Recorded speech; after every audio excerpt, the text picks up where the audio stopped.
নমস্কার বন্ধুরা। তো আরও একটা আবহাওয়ার আপডেট নিয়ে কিন্তু চলে এসেছি। তো পশ্চিমবঙ্গ ও বাংলাদেশের ওয়েদার আগামী দুদিন কেমন থাকবে, তো সেটা নিয়ে কিন্তু একটা আলোচনা করব। তো টোটাল ওয়েদার নিয়ে তোমাদের সাথে ডিসকাস করব। তো দেখতেই পাচ্ছেন অন স্ক্রিনে আমি যেখানে একটা জায়গাটা তুলে ধরেছি, সেখানে কিন্তু একটা ওয়াইন মানে এলাকা চলছে।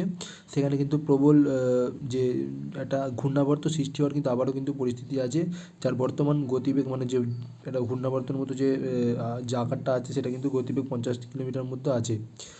তো দেখতেই পাচ্ছেন। আর এই দিকে যদি চলে যাই আরব সাগরের এদিক এটা করে ইয়েমেনের পাশাপাশি সেখানে কিন্তু একটা বড়সড় ঘূর্ণাবর্তের কিন্তু সৃষ্টি আছে, যার জেরে কিন্তু যদি ভালো রকম ঘূর্ণাবর্ত সৃষ্টি হয়, তার জেরে কিন্তু পশ্চিম ভারত কিন্তু ভালো রকমই বৃষ্টিতে ভিজতে পারে, সেটাও কিন্তু দেখতে পাওয়া যাচ্ছে। বেসিক্যালি যদি বাংলাদেশ এবং পশ্চিমবঙ্গের বর্তমান অবস্থা বলি, সেখানে কিন্তু একটা মেঘাচ্ছন্ন পরিস্থিতির কিন্তু সৃষ্টি আছে।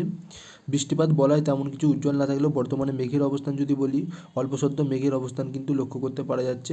তো তোমরা দেখতে পাচ্ছ খুলনা, মেহেরপুর, ঢাকা, বরিশাল, এদিকে কলকাতার কিছুটা অংশ কিন্তু মেঘা আছে। বাকি কিন্তু খড়গপুর, মালদা এই সমস্ত জায়গাতে রৌদ্রোজ্জ্বল ওয়েদার কিন্তু থাকার কিন্তু সম্ভাবনা রয়েছে। শিলিগুড়ি, আলিপুরদুয়ারের কাছাকাছি কিন্তু মেঘের অবস্থান লক্ষ্য করতে পারা যাচ্ছে। তবে বাংলাদেশের প্রত্যেকটা জায়গাতেই প্রায় বেশিরভাগ অঞ্চলে কিন্তু মেঘের আছে। যেমন পিরোজপুর, বরিশাল, সাতক্ষীরা, যশোর, এইগুলো তো বললাম, মতিরহাট, মাথাবাড়িয়া। তো সময় যত যাবে হয়তো মেঘের প্রভাবটা কমে বা বৃষ্টিপাত অঞ্চলে হয়তো কিছুটা সৃষ্টি হতে পারে। এর পাশাপাশি হয়তো মেঘগুলো সরে গিয়ে বৃষ্টিপাত অঞ্চল যদি না হয়, তাহলে কিন্তু কিন্তু রৌদ্রোজ্জ্বল দিন কিন্তু থাকতে পারে, বা এই মেঘাচ্ছন্ন দিন কিন্তু থাকতে পারে আজকে। তো যেমনটা বললাম, তেমন কোনো বৃষ্টিপাত অঞ্চলের পার্টিকুলার লক্ষ্য বর্তমানে কিন্তু পাওয়া যাচ্ছে না। তো বিকেলবেলার সময় একটু বৃষ্টিপাত হলেও হতে পারে। তো কোনখানটা দেখতে পাওয়া যাচ্ছে দেখুন। এটা কিন্তু আমি গ্যারান্টি সহকারে আজকে বলবো না যে বৃষ্টি হবেই।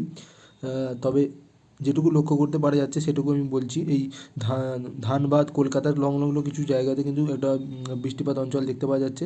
তো দেখতেই পাচ্ছেন পাশে লেফট কর্নারে 2 থেকে 3 মিলিমিটার কিন্তু বৃষ্টিপাত অঞ্চল কিন্তু একটা পরিস্থিতি কিন্তু আমরা বুঝতে পারছি আর কি। তো তেমন বৃষ্টিপাত অঞ্চল কিন্তু খুব একটা পশ্চিমবঙ্গ বাংলাদেশের ওপর কিন্তু নেই। তো আগামীকাল একটু বাংলাদেশের সংলগ্ন জেলাতে বৃষ্টিপাত হলেও হতে পারে।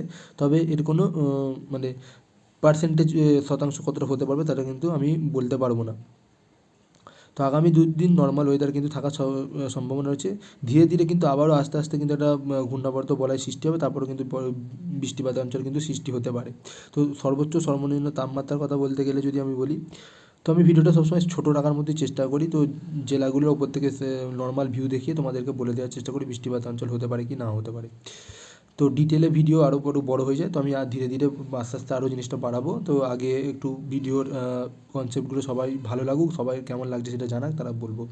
তো দেখতে পাচ্ছ ধানবাদের 28 ডিগ্রি, মন্ডের কথা যদি বলি, সর্বোচ্চ কিন্তু রাংপুরে 30 ডিগ্রি, পূর্ণিয়াতে 28 ডিগ্রি, কলকাতাতে 31 ডিগ্রি পাশাপাশি থাকবে। তো আরও যদি জায়গার কথা বলি, খুলনা, বরিশালে 30 ডিগ্রি আশাপাশি কিন্তু থাকার সম্ভাবনা রয়েছে।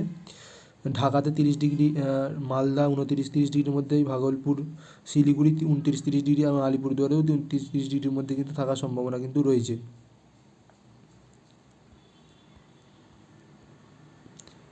তো এই 30 থেকে 25-30 ডিগ্রির আশেপাশে কিন্তু থাকবে। তো সর্বোচ্চ 30 ডিগ্রি কিন্তু এখানে লক্ষ্য করতে পারা যাচ্ছে। তোমাদের এই একটা বেসিক কিন্তু আপডেট তাপমাত্রা আর ওয়েদার নিয়ে ছিল, আপনাদেরকে জানালাম। ভালো লাগলে লাইক দেবেন, আর আমাদের চ্যানেল নতুন হলে অবশ্যই সাবস্ক্রাইব করবেন। ধন্যবাদ।